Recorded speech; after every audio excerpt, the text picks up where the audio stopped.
Beralih ke informasi yang lain, pemirsa, Satpol PP Kota Denpasar menyegel bangunan villa yang tidak berizin yang terdiri atas 7 unit di Jalan Kesari Sanorkau, Denpasar. Penyegelan ini dilaksanakan oleh tim Justisi Kota Denpasar bersinergi dengan Satpol PP. Pemilik salah satu bangunan villa, Martin asal Inggris, tampak hadir di lokasi.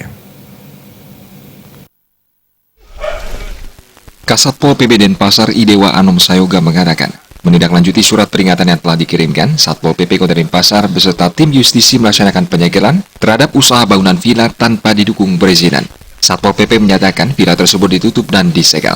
Penyegelan dilandasi Peraturan Daerah Nomor 5 Tahun 2015 tentang bangunan gedung. Perda Nomor 1 Tahun 2015 tentang Ketertiban Umum sudah mengatur beberapa pasal yang menegaskan pemilik villa melanggar Perda Nomor 5 Tahun 2015 tentang bangunan gedung. Pelanggar sudah tertangkap tangan melakukan usaha villa tanpa didukung perizinan yang jelas. Sebelumnya, surat peringatan pertama hingga ketiga pada tahun 2017 sudah dilayangkan kepada pemilik villa, namun tidak ada niat baik untuk mengurus perizinannya sesuai dengan peraturan daerah. Penyegelan villa baru sebatas dipiring, yaitu pelanggaran Perda Nomor 1 Tahun 2015 tentang Ketertiban Umum dan Perda Nomor 5 Tahun 2015 tentang bangunan gedung. Diharapkan nantinya pemilik segera mengurus perizinannya. Apabila tetap membandel dan tidak mengurus perizinan, terpaksa tim justisi bersama dengan Satpol PP Denpasar membongkar bangunan villa tersebut. Ya, ini ya Yuda, kami kan baru sebatas dipiring tentang pelanggaran peraturan daerahnya, baik Perda Nomor 1 Tahun 2015 tentang Ketertiban Umum maupun Perda 2005 Tahun 2015 tentang bangunan gedung. Ya, nantinya kami akan pilah ininya. Mungkin kalau memang sampai saat ini si pelaku kan sudah kami periksa untuk diadakan penyidikan. Kita akan teruskan ke dipiring dulu ke Justisia. Nah, bila bangunannya juga tidak diurus perizinannya, ya mungkin kami akan bongkar.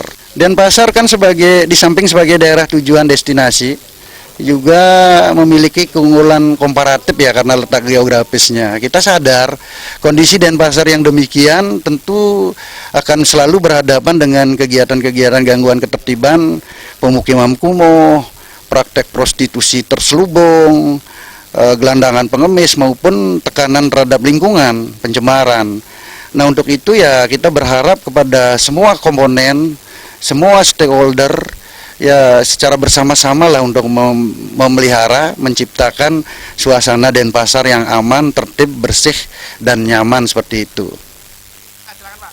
Pengurusan izin sangat penting tidak hanya untuk kejelasan usaha, tetapi juga kejelasan nasib buruh bangunan villa. Menurut penuturan salah satu buruh bangunan, upah mereka belum dibayar selama 1 minggu oleh pemilik villa.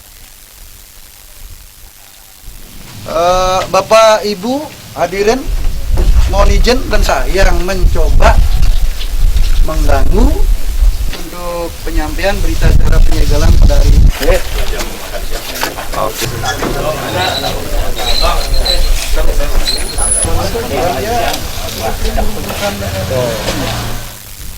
Bung Krisna balik.